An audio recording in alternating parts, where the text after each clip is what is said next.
বিসমিল্লাহির রহমানির রহিম। আসসালামু আলাইকুম। ওয়ার্ল্ড অফ জোনের ফার্মেসি ম্যানেজমেন্ট সফটওয়্যার ফার্মা হিসাবে আপনাদেরকে আবারও স্বাগতম।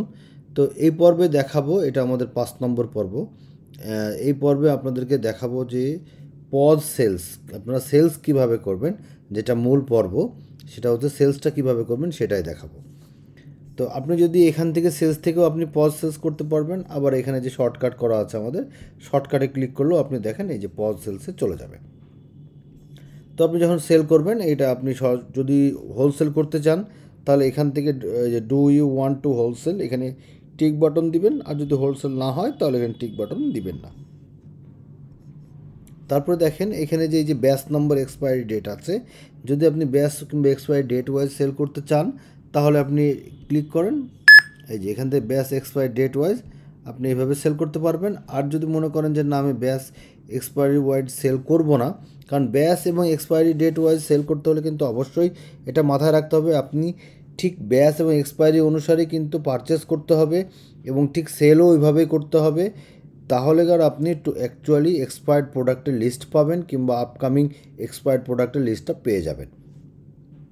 আর যদি মনে করেন যে এটা আপনাদের জন্য কঠিন হয়ে যাবে, আপনি ব্যাচ এক্সপায়ার সিস্টেম করে রাখবেন না, তাহলে সেটিংস থেকে, আমাদের সেটিংস পর্বে দেখিয়েছি, সেটিংস থেকে আপনি এটা অফ করে দেবেন, তাহলে এটা আসবে না। তো আমি জাস্ট একটা সেল করে দেখাই। এখন একজন কাস্টমার এসছে, ধরে নিচ্ছি যে শুধু এটাই নিচ্ছে, ব্যাচ এক্সপায়ার দিয়েই দেখাচ্ছে আমি যে এই প্রোডাক্টটা নিচ্ছে কত পিস, দেখা গেলো যে 10 পিস। তো 10 পিস যদি সে এখন নেয়, এখন টোটাল হচ্ছে কত, 900 টাকা। এবার সে ক্যাশে পেমেন্ট করবে, আপনি ক্যাশে দিয়ে দেন।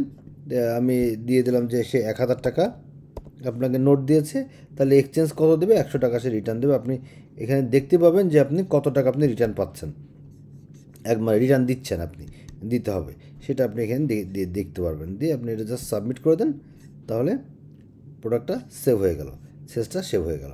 তো এইভাবে আপনারা জাস্ট খুব সিম্পলভাবে এখানে ক্যান্সেল করতে পারবেন, card, mobile bank, cash, payment and print. যদি আপনি কোনো পেমেন্ট এবং প্রিন্ট করতে চান, আমি আবারও দিচ্ছি যে আপনি ধরেন এটাই আপনি দিয়ে দিলেন হচ্ছে 15 পিস, আপনি জাস্ট পেমেন্ট এবং প্রিন্ট করতে চাচ্ছেন, এখান থেকে ক্লিক করে আপনি জাস্ট সিলেক্ট করবেন যে ক্যাশে কত টাকা দিয়েছে আপনাকে। আমি ধরে নিলাম 1500 টাকা আপনাকে দিয়েছে, তাহলে দেখেন এখানে কিন্তু এই যে 150 টাকা চেঞ্জ চলে আসছে। সেভ দেন, সেভ দিলে এই যে পেমেন্টে প্রিন্টে চলে আসবে। এবার আপনি চাইলে এখানে এফোরও প্রিন্ট করতে পারবেন, আবার পজেও এখানে ক্লিক করলে যে আপনি পজেও কিন্তু প্রিন্ট করে নিতে পারবেন। তো এইভাবে আপনারা আপনাদের মতো করে ইনশাল্লাহ প্রিন্টগুলো করে নিতে পারবেন। আমি আশা করি বোঝাতে পেরেছি যে আপনি পজ সেলটা কীভাবে করবেন। এখন দেখা গেলো যে এখানে যে কাস্টমার, এটা সবসময় আননোন কাস্টমার হিসেবে থাকবে বা ওয়াকিং কাস্টমার হিসেবে থাকবে। যদি কোনো নতুন কাস্টমারকে দেখা গেলো যে আপনি হোলসেল করতে চাচ্ছেন বা ডিউ থেকে দিতে চাচ্ছেন, সেক্ষেত্রে এমনি কাস্টমারটা এভাবে এখান থেকে অ্যাড করে নেবেন। কাস্টমারের নেম এবং কন্ট্যাক্ট নাম্বার দুইটা হচ্ছে ম্যান্ডেটরি, বাকি ফিল্ডগুলো না দিলেও চলবে। এবং যদি আগের কোনো কাস্টমার হয়, সেক্ষেত্রে আপনি এখান থেকে ওপেনিং ব্যালেন্স বসিয়ে দিতে পারবেন। কিংবা আমি যে কাস্টমার পর্ব দেখিয়েছি ওই পর্বেতে যেও কিন্তু আপনি দেখে নিতে পারবেন কীভাবে কাস্টমার যোগ করতে হবে বা কীভাবে সাপ্লাই যোগ করতে হবে। তো এই হচ্ছে আমি সংক্ষেপে দেখানোর চেষ্টা করলাম যে পজটা আপনি সেলটা কীভাবে করবেন। এবং কোনো প্রোডাক্টে যদি আপনি ইয়ে করতে চান, বাদ দিতে চান, এখান থেকে ক্লিক করে দিবেন। দেখা যায় আপনার এই প্রোডাক্টে আপনি দিতে চাচ্ছেন পাতা হিসেবে 1 পাতা, তো সেক্ষেত্রে স্ট্রাইপ দেবেন, অটোমেটিক্যালি কিন্তু 10 পিস নিয়ে নিবে। আপনার যদি দেখা গেলো যে কোনো প্যাক থাকে, দেখা গেলো যে আপনার আরেকটা প্রোডাক্ট দিচ্ছেন, এই প্রোডাক্টটা দিচ্ছেন নাপা সিরাপ, তো আপনি এখান থেকে পিস দিলে, যদি এখানে বক্স দিয়ে দেন, তাহলে অটোমেটিক্যালি 48টা এক বক্স। আমি জাস্ট ইয়ের জন্য আপনাকে বোঝানোর জন্য দিয়েছি। তো এখানে যে যত বক্স হবে আপনি প্রোডাক্টে যদি আপনি অ্যাড করে দেন, সেটাই কিন্তু এখানে চলে আসবে। আপনি যদি এখানে 2 বক্স দেন, তাহলে 2 বক্স ইন্টু কত, যে আপনার 1 বক্স সমান 48 পিস, তাহলে 2 বক্সে যত পিস হবে তখন অটোমেটিক্যালি এটা চলে আসবে। আবার দেখা গেলো যে আপনি এটা ভুল হয়ে গেছে, ডিলিট করতে চাচ্ছেন, ক্রস বাটনে ক্লিক করেন, এটা ডিলিট হয়ে যাবে। আপনি যদি টোটাল প্রোডাক্টের উপরে, যদি আপনি টোটাল সেলসের উপরে একটা, তাহলে যে আপনি এই যে 110 টাকার উপরে আপনি একটা ডিসকাউন্ট দিতে চাচ্ছেন, তো ডিসকাউন্টটা যদি আপনি অ্যামাউন্টে দেন, সেক্ষেত্রে আপনার মনে করেন যে আপনি 10 টাকা ডিসকাউন্ট দেবেন, তাহলে 10 টাকা আপনি অ্যাড করে দেন। এই যে তাহলে টোটাল অ্যামাউন্ট হচ্ছে কত, এই যে 100 টাকা, এখানে দেখেন 100 টাকা, সাব টোটাল হচ্ছে 110 টাকা, ডিসকাউন্ট দেওয়ার পর হচ্ছে 100 টাকা।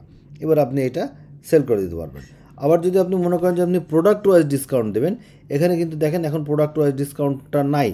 এবার আমরা চলে যাই সেটিংস থেকে একটু দেখিয়ে দিই কীভাবে আপনি প্রোডাক্ট ওয়াইজ যদি আপনি ডিসকাউন্ট দিতে চান সেক্ষেত্রে আদার সেটিংসে যে এই দেখেন প্রোডাক্ট সেলস প্রোডাক্ট ডিসকাউন্ট এবং ডিসকাউন্ট অ্যামাউন্ট দুইটা আপনি শো করতে চাচ্ছেন।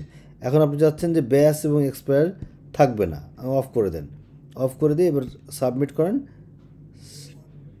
এবার যদি আপনি ইয়েতে চলে যান, পজ সেলসে চলে যান, দেখেন এই যে এখন কিন্তু এই যে পিডি পার্সেন্টেজ এই যে চলে আসছে, পিডি পার্সেন্টেজটা কিন্তু এখানে চলে আসছে, মানে প্রোডাক্ট ওয়াইজ পার্সেন্টেজটা চলে আসছে। এবার আপনি এন্টার করেন, এই যে আপনি কত পার্সেন্ট দেবেন, এখানে দেখা গেল আপনি দিলেন 5%।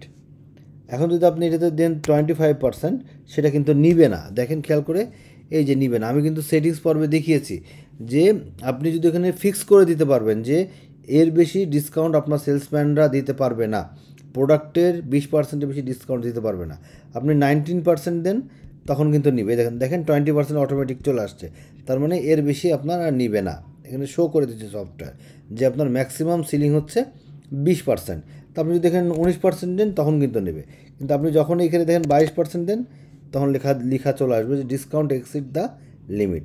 সো এখান থেকে আপনি আপনার মতো করে যদি প্রোডাক্ট ওয়াইজ ডিসকাউন্ট দিতে চান সেটাও কিন্তু এখান থেকে করে নিতে পারবেন। তো আশা করি আমি বোঝাতে পেরেছি সংক্ষেপে যে কিভাবে আপনি আপনার প্রোডাক্ট ওয়াইজ ডিসকাউন্ট যদি দিতে চান সেটা কিভাবে দিবেন, আবার যদি আপনি টোটালের উপর একটা ডিসকাউন্ট দিতে চান সেটা কিভাবে দিবেন। প্রোডাক্ট ওয়াইজ ডিসকাউন্ট এখান থেকে দিবেন আর টোটালের উপর ডিসকাউন্টটা এখান থেকে দিবেন। যদি পার্সেন্টেজ দেন, আমাদের বিল্ট ইনভাবে পার্সেন্টেজ থাকে, আপনি চাইলে অ্যামাউন্টেও ডিসকাউন্ট করে দিতে পারবেন। তো এটা গেলে হচ্ছে আমাদের পজের আপনার সেলসের অপশন। এবার দেখা যাক যে সেলসের মধ্যে কী কী আছে। আপনি যে যাবতীয় যে সেলস হবে তার লিস্ট আপনি এখানে পেয়ে যাবেন, এবং সেলসের টাইপ যদি হোলসেল হয় সেক্ষেত্রে আপনি যদি এই যে সেলসের টাইপ হোলসেল ক্রিয়েট করলে তখন কিন্তু যদি সার্চ দেন তাহলে কিন্তু হোলসেলগুলো কিন্তু আপনার এখানে দেখাবে। আর যদি আপনি রিটেল দেন বা পজ সেলস দেন তাহলে শুধুমাত্র পজ সেলগুলোই দেখাবে। আর যদি কিছুই না দেন, অল থাকলে সবসময় অলেই থাকবে, তখন হোলসেল পজ সেলস সবই দেখাবে এখানে। এইভাবে আপনি আপনার এখানে সেলসটা দেখতে পারবেন, টোটাল বিল সেল কত হয়েছে, টোটাল রিসিভ কত করেছেন এবং ডিউ অ্যামাউন্ট কত হচ্ছে সেটাও আপনি কিন্তু এখান থেকে এই সেলসের এই অল সেলস লিস্ট থেকে পেয়ে যাবেন। তারপর হচ্ছে কি সেলস রিটার্ন। সেলস রিটার্নের ভিতরে আপনি কী কী করতে পারবেন, যে এই যে এখান থেকে যদি আপনি সেলস করেন, সেলসের যদি আপনি যদি রিটার্ন করতে চান আপনি বাল্কে রিটার্ন করতে পারবেন, কিংবা কাস্টমার আসছে কাস্টমারের নাম ধরে রিটার্ন করতে চাচ্ছেন সেটাও কিন্তু আপনি এখান থেকে রিটার্ন করতে পারবেন। এবং যদি অল সেলস লিস্টে যান, এখান থেকেও কিন্তু আপনি রিটার্ন করতে পারবেন ইনভয়েস অনুসারেও। তো এইভাবে আপনাদের মতো করে সেলসের রিটার্নগুলো করে নিতে পারবেন।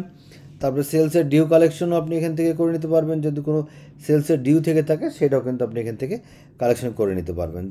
যে আপনাদের একটা নতুন একটা ডিউ কালেকশন করলে আপনি অ্যাড ক্লিক করলে আপনাকে অটোমেটিক্যালি ওই অল সেলসের লিস্টে নিয়ে চলে যাবে। এখান থেকে ইনভয়েস ওয়াইজই কিন্তু আপনি ডিউ কালেকশন করতে পারবেন। ঠিক আছে, এখানে কিন্তু ইনভয়েস ওয়াইজে আপনার ডিউ কালেকশন করতে হবে। তো আশা করি বুঝতে পেরেছেন। তারপরে দেখা গেলো যে আপনার আর একটা যে জিনিসটা দেওয়া আছে সেটা হচ্ছে যে যদি মনে করেন যে কোনো একজন কাস্টমার কিংবা সাপ্লায়ার আপনাকে অ্যাডভান্স পেমেন্ট করে গেল, সেক্ষেত্রে আপনি কাস্টমার কিংবা সাপ্লায়ারে ক্লিক করলে এখানে যে আপনার দেখেন তাদের যে প্রোফাইল আছে, প্রোফাইলে ক্লিক করলে এখান থেকেও কিন্তু রিসিভ অ্যান্ড পেমেন্ট করতে পারবেন। এখান থেকেও রিসিভ অ্যান্ড পেমেন্ট করতে পারবেন। আপনি দেখা গেলো যে সেলস ডিউ কালেকশন এখান থেকে ডিউ কালেকশন করতে পারছেন না, ইনভয়েস খুঁজে পাচ্ছেন না, সেক্ষেত্রে আপনার দরকার নেই। আপনি যখন কন্ট্যাক্টে চলে যাবেন, কাস্টমারে ক্লিক করবেন, কোন কাস্টমার, এই কাস্টমার এখান থেকে আপনি ডিউ কালেকশন করতে পারবেন। আমি দেখাচ্ছি আপনাকে, আমি একটা প্রোফাইলে যাই, এই যে এই কাস্টমারের ডিউ আছে কত, এখন এত টাকা, 3,464 টাকা। আপনি এবার রিসিভ করেন, পেমেন্ট করলেন যে ক্যাশে, এই কাস্টমার আপনাকে টাকা দিল 464 টাকা, সাবমিট করেন। এই যে দেখেন 3,000 টাকা কিন্তু হয়ে গেছে। এবার আপনি যদি কাস্টমারের লেজারে যান, রিপোর্টে যেয়ে যদি আপনি কাস্টমারের লেজারে যান, সেক্ষেত্রে কাস্টমারের লেজারে যেয়েও কিন্তু আপনি এখান থেকেও দেখেন, এই কাস্টমারটা আমি সিলেক্ট করছি, সার্চ দিচ্ছি, এই যে দেখেন 464 টাকা রিসিভ হয়ে গেছে এবং এর রিসিভ অ্যামাউন্ট কত, এই যে 3,000 টাকা, এটাও কিন্তু বের হয়ে গেছে। সো আপনি চাইলে কাস্টমারের প্রোফাইলে গিয়েও কিন্তু ডিউ অ্যামাউন্ট বা বাকি অ্যামাউন্ট রিসিভ করতে পারবেন। সাপ্লাই প্রোফাইলে যেও আপনি সাপ্লায়ারকে টাকা দিতে পারবেন, আবার রিসিভ করতে পারবেন। তো এইভাবে আপনারা আশা করি বুঝতে পেরেছেন পজ সেলস এবং সেলস ক্রয় এবং বিক্রয় এবং বিক্রয় রিটার্নটা কীভাবে কাজ করবে আশা করি বুঝতে পেরেছেন। তো এই পর্ব এই পর্যন্তই। ভালো থাকবেন। আসসালামু আলাইকুম।